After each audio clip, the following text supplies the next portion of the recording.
Welcome students. तो आज हम शुरुआत करेंगे एक नई एल्गोरिथम्स की।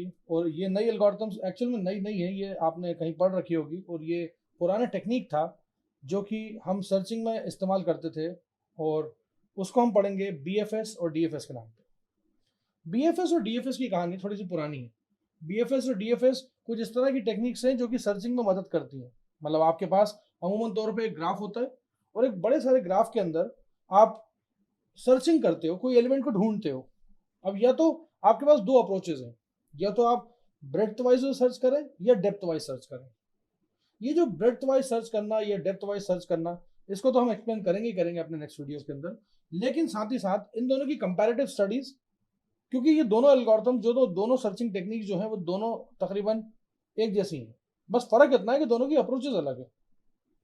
लेकिन हमारा सवाल ये नहीं है कि बीएफएस डीएफएस को पढ़ाया जाए। हमारा सवाल ये है कि इस बीएफएस डीएफएस को पढ़ाने के बाद ये देखा जाए क्या ये बीएफएस डीएफएस सही है, या क्या ये बीएफएस डीएफएस हमारे को सॉल्यूशन जो दे रही है वो क्या इतना अच्छा है कि भाई बेस्ट सॉल्यूशन तो वो देंगी, ठीक है, सर्चिंग अच्छे से कर लेती हैं, पूरे एलिमेंट्स को ट्रैवर्स कर लेती हैं।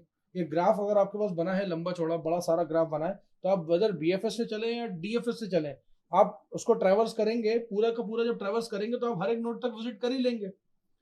लेकिन मैं बात करना चाह रहा हूं यहाँ पे वर्स्ट केस सिनारियो की। जब भी कभी वर्स्ट केस सिनारियो होता है कि आप जिस एलिमेंट को सर्च कर रहे हैं और वो एलिमेंट उसके अंदर मौजूद ही नहीं है, तो ये दोनों एल्गोरिथम जो है ये बहुत ज्यादा टाइम और स्पेस ले लेते हैं।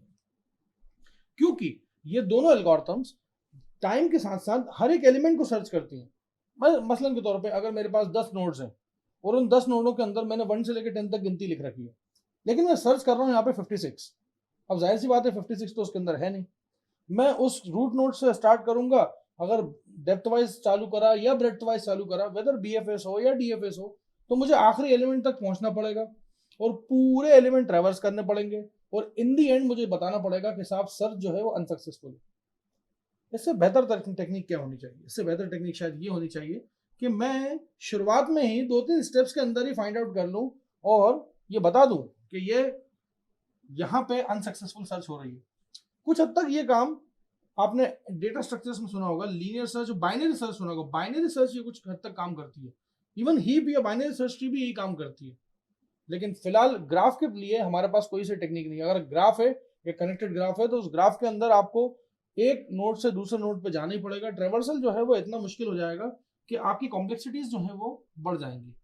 लेकिन ये टेक्निक जो है ये हमें नॉर्मली एक डायनेमिक प्रोग्रामिंग टेक्निक है जिसके अंदर आपको सारे ऑप्शन खोल के देखने पड़ते हैं और आपको बेस्ट से बेस्ट सॉल्यूशन जाना पड़ता है। मतलब ये कि बीएफएस डीएफएस का जो आंसर होता है ना, वो सबसे बेस्ट होता है, क्योंकि उनका सॉल्यूशन बिल्कुल फुल एग्जैक्ट होता है।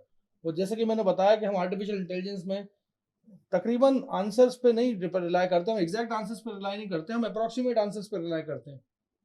क्या मुझे बताइए कि ऐसा कोई आपकी क्लास में बच्चा है जो कि पूरा सिलेबस पढ़ता हो और 100 में से 100 नंबर लाता हो, और अगर 100 में से 100 नहीं आए, उसके 99 आए, तो वो दोबारा एग्जाम में अपियर होगा, वो कहे अपने आप को फेल मानेगा?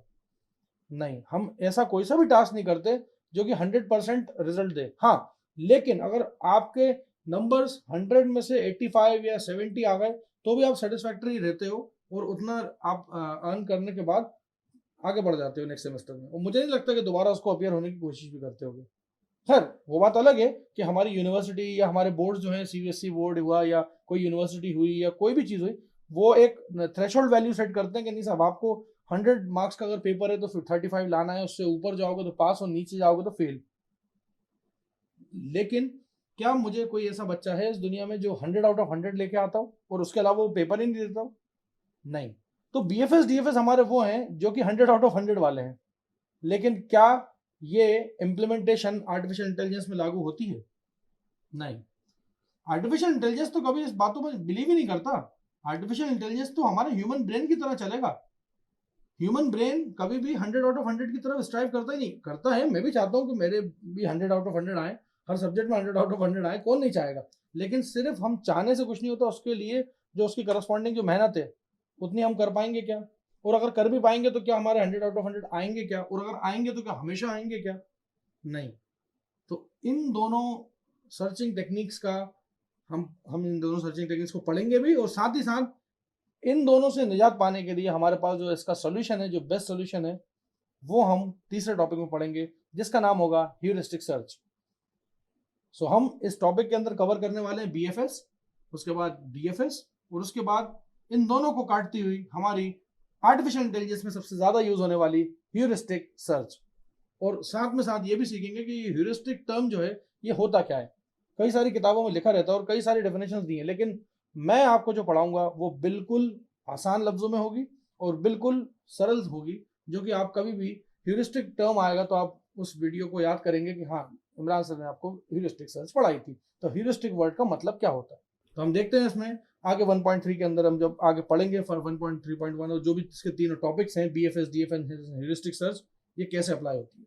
Thank you so much.